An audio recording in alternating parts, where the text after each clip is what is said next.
One Riai's boycott is a whisper in the ear. Like literally, a few months ago stans were screaming about boycotting the group's next comeback to protest against SM and their way of managing Seunggan's indefinite hiatus, and now, what do you think they're doing? Well, some of them are actually boycotting the comeback hoping that something will change and praying that the company will at least update us on the situation, if not bring Seunggan back, which anyways, I think ain't gonna happen because SM are the biggest menaces out there. And what about the rest of the fandom, netizens and casual listeners, you may ask? Well, it seems like they have completely forgot about the boycott and are now busy streaming the shish out of Boom Boom Bass and whatever other song is on that album. It's so sad, it looks like a kid wanting a specific toy so much, crying and imploring his parents to buy it for him, and then, when he gets it, it doesn't matter anymore and he does not want to play with it nor give it attention. Like come on, it's the same thing just inverted. Just a few months ago, everybody was so motivated in boycotting Riai's next comeback, and now that the comeback has come, they just lost the motivation and forgot about the reason they wanted to boycott it, or perhaps the boycott itself.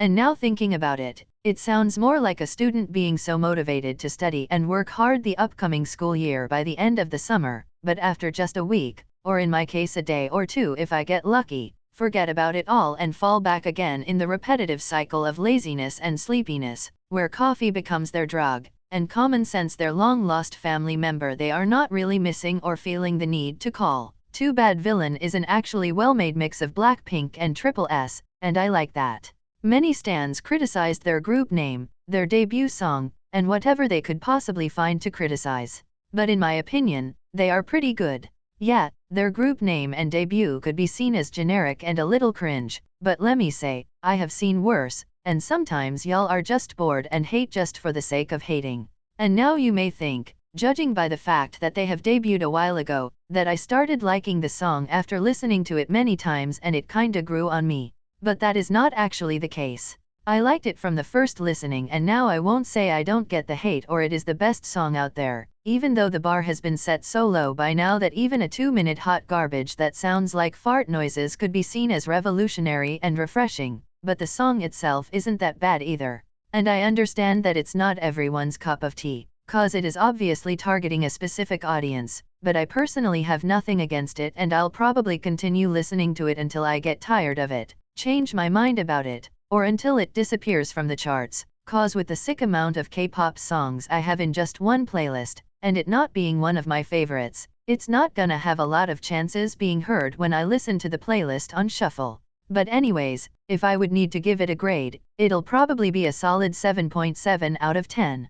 3. Stacey's comeback with Cheeky Icy Thang is good in its own way. Okay, so I heard many people talking about it and of course I felt the need to firstly listen to it cause I haven't yet, and secondly to comment it and convince y'all why it's not actually that bad as some may say. Stacey has fallen off they say, and OMG stop me from saying anything about that, y'all know what I think. Stacey is giving in the trend someome else might say, yeah, and?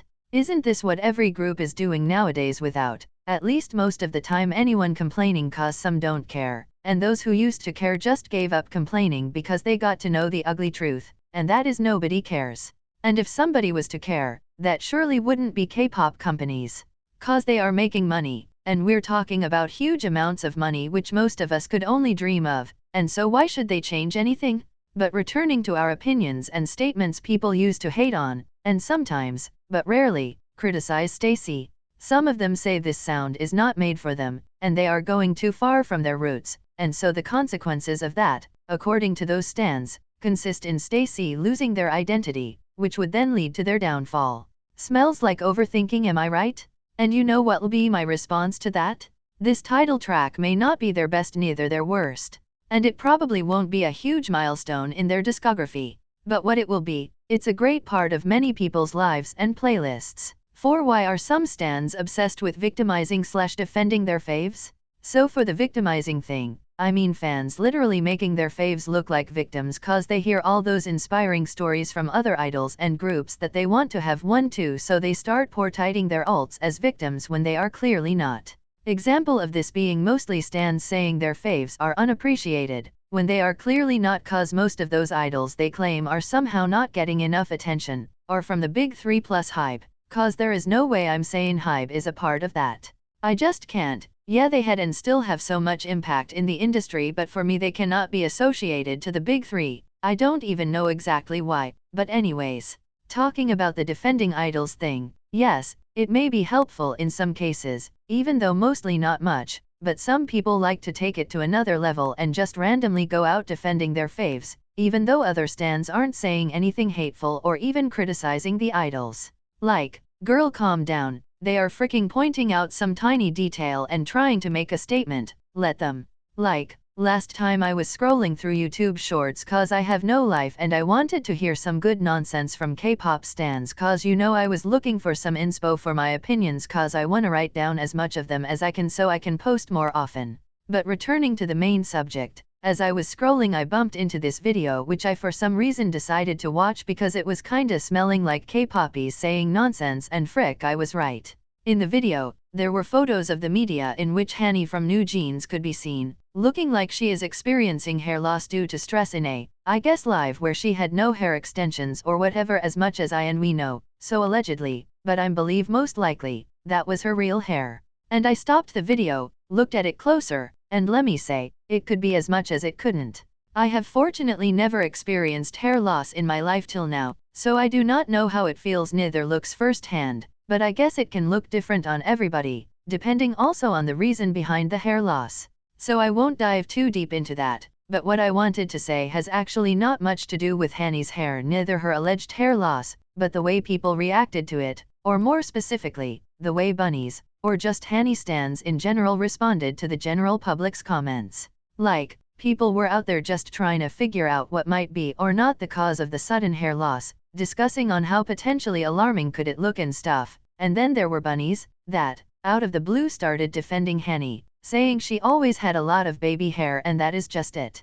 And my concerns for their IQ is kinda high by now. Like, girl, or boy, or unidentified human that identifies as an introverted microwave, that is what my keyboard suggested me. Sorry non-binary people, what is the problem with you that you cannot tell the difference between someone potentially slowly going bald and someone having a lot of baby hair? Like that is genuinely concerning. Please go check your eyesight, I'm actually worried. But even if you could, and even if you let's say thought like oh shish she is actually experiencing hair loss, where did that need to defend her came from?